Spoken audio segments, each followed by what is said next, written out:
मित्र नारद, तुम कैलाश पर्वत पर स्तुति गान में मग्न हो और मैं तुम्हारे वियोग में यहाँ वहां भटक रहा हूं।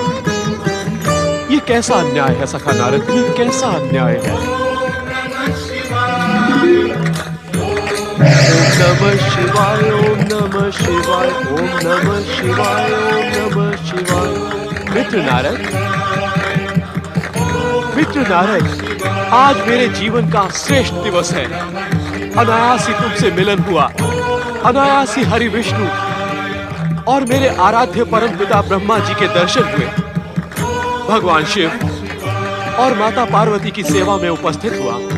इससे बड़ा उत्सव का दिन और क्या हो सकता है मित्र, और क्या हो सकता है। मित्र पर्वत, तुम्हारे आराध्य परम पिता ब्रह्मा जी यहाँ उपस्थित हैं। वे कुछ ही क्षणों में अंतर ध्यान भी हो जाएंगे और तुम्हें पता भी नहीं चलेगा।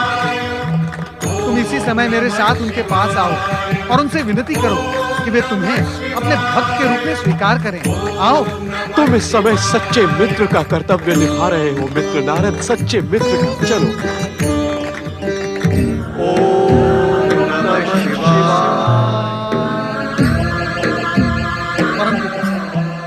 ये पर्वत रात दिन आपके नाम का जाप करता रहता है। ये आपका भक्त बनने के लिए आतुर है। कृपया आप इसे आशीर्वाद दें कि आपकी कृपा इस पर बनी रहेगी। नारद, हमें देखकर आश्चर्य हुआ कि हमारी भक्ति प्राप्त करने के लिए इन्हें तुम्हारी सहायता की आवश्यकता आ पड़ी। जो भक्त अपने आराध्य से स्वयं संबंध स्थापित नहीं करता है, उसकी भक्ति स्थायी नहीं रहती है। मित्र नारद, लगता है परम पिता ब्रह्मदेव मुझसे अप्रसन्न है। पर्वत, तुम्हारी बातों में आकर मैं अपने आराध्य श्रीहरि विष्णु से बात भी नहीं कर पाया। देवर्षि नारद, तुम्हारा ये मित्र तुम्हारे समान चतुर और प्रबुद्ध नहीं है? नारायण नारायण, क्या करूं माता। मेरे मित्र पर्वत का मस्तिष्क पर्वत की भांति अचल है। यदि इससे कोई भूल हो गई हो तो मैं क्षमा प्रार्थी हूँ। नारद, तुम्हारे ये मित्र पहली बार कैलाश आए और इन्होंने हमें स्वागत का अवसर ही नहीं दिया। भोलेनाथ, आप तो करुणा के अवतार हैं। इस भोले पर्वत को ये समझ में नहीं आया कि कैलाश पर आते ही उसे सर्वप्रथम आपको और माता पार्वती को वंदन करना चाहिए था। पर्वत, भगवान भोलेनाथ और माता पार्वती से क्षमा याचना करो। क्षमा करें भोलेनाथ, क्षमा करें माता। मैं अज्ञानी मतिहीन हूँ। मुझे भी अपने चतुर मित्र नारद के समान चतुराई का वरदान दे। तुम्हारा कल्याण हो पर्वत, तुम्हारी कामना शीघ्र ही पूर्ण हो। भोलेनाथ, अब आप हम सबको आज्ञा दें। ओम नमः शिवाय। ओम नमः शिवाय। हर हर महादेव, जय जय ब्रह्मदेव। नारायण नारायण। मित्र पर्वत, कहाँ है भगवान भोलेनाथ और कहाँ है परमपिता ब्रह्मा जी? क्या तुम अपने कल्पना विश्व में भ्रमण कर रहे हो? मैं अत्यंत अज्ञानी और जड़ बुद्धि हूँ मित्र नारद, ये तुमने सिद्ध कर दिया है। मुझे दोष ना दो, मुझे दोष ना दो मित्र पर्वत। तुम्हें अपनी ही बुद्धि ने ठगा है।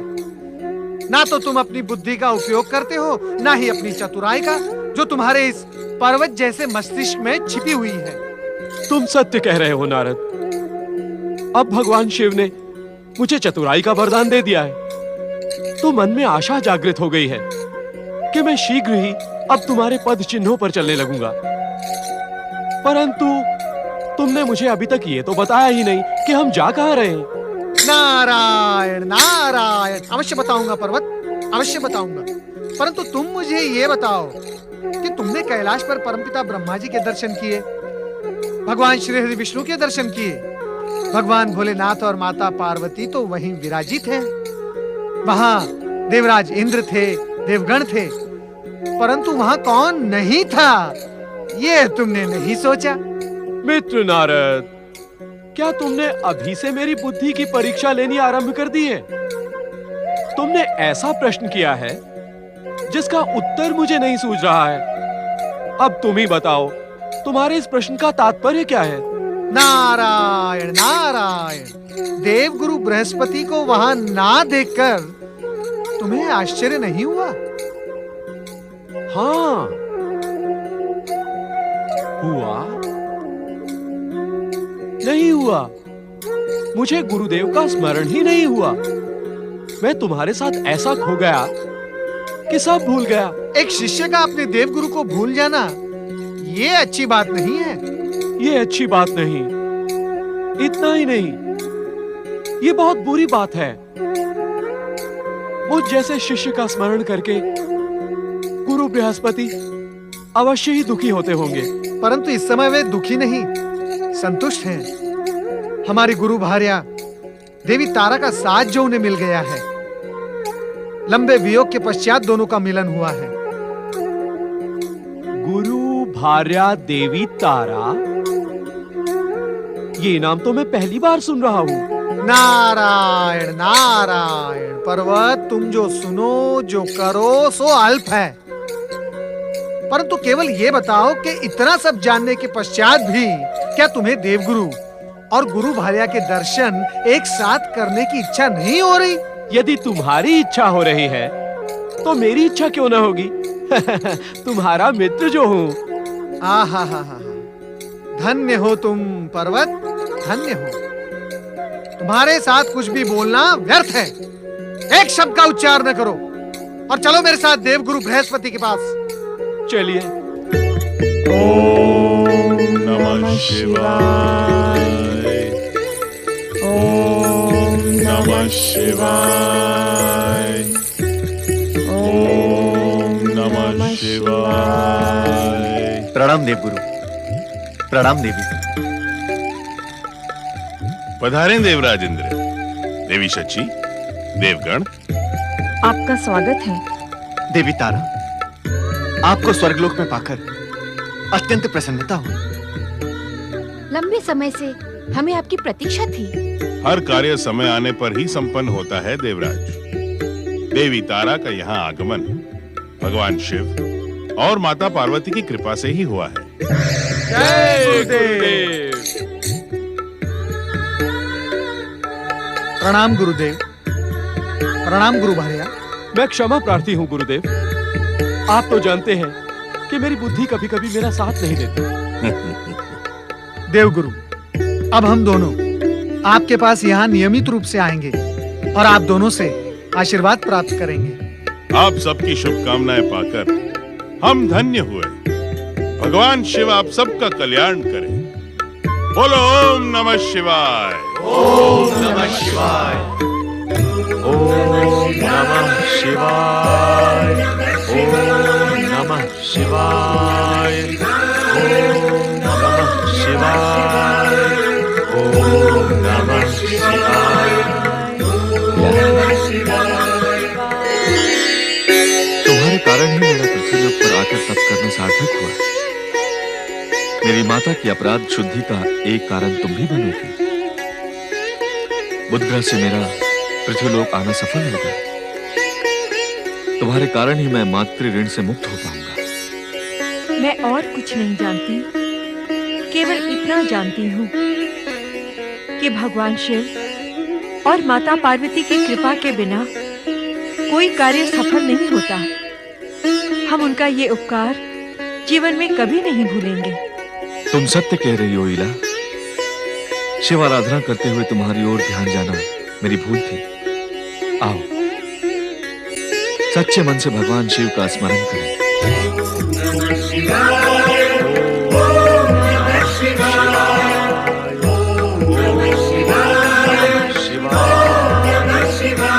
मनुपुत्र महाराज इल के नारी रूप इला ने ग्रह युवराज बुध के समागम से महान पुरुवंश के संस्थापक महापुरुष पुरुषवा को जन्म दिया। पुरुषवा के जन्म से बुध और देवी तारा का प्रायश्चित पूर्ण हुआ। भगवान शिव तथा माता पार्वती की कृपा से इला ने पुत्र जन्म के पश्चात पुनः महाराज इल का पुरुष रूप धारण किया और प्रथम पुरुष मनु की परंपरा को आगे बढ़ाया। समय चक्र चलता गया, सात्विक प्रवृत्तियां एवं शक्तियों का प्रभाव बढ़ता गया, तामसिक शक्तियां क्षीण होने लगी। सात्विक शक्तियों के प्रतीक देवताओं एवं तामसिक शक्तियों के प्रतीक असुरों में समय समय पर युद्ध हुआ, दैत्यों की पराजय हुई। इससे दैत्य गुरु शुक्राचार्य अत्यंत चिंतित हो उठे और ये स्वाभाविक ही था, कारण कि दैत्य गुरु शुक्राचार्य सदा ही दैत्यों की विजय के इच्छुक रहे। शुक्राचार्य, दैत्यों की पराजय एवं काल का ग्रास बन जाने के उपरांत तुम्हें दैत्य गुरु बने रहने का कोई अधिकार नहीं है। शुक्राचार्य,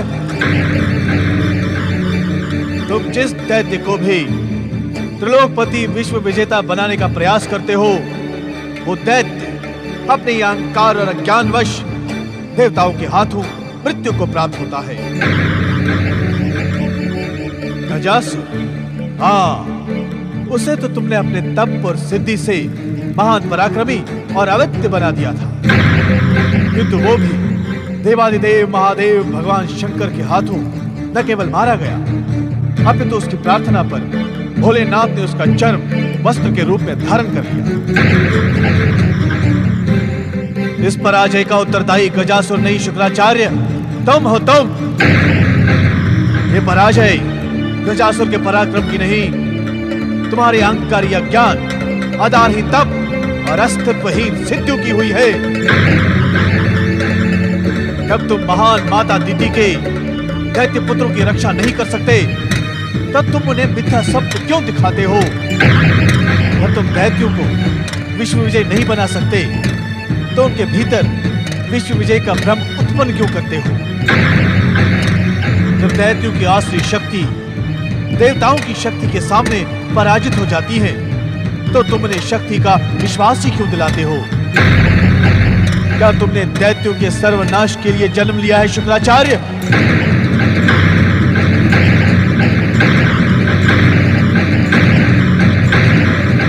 यह आरोप तुम पर तुम्हारा आत्मिक तत्व नहीं, संपूर्ण दैत्य जाति लगा रही है। यदि तुम उनके आरोपों का उत्तर नहीं दे सकते, तो तुम्हें जीवित रहने का कोई अधिकार नहीं है।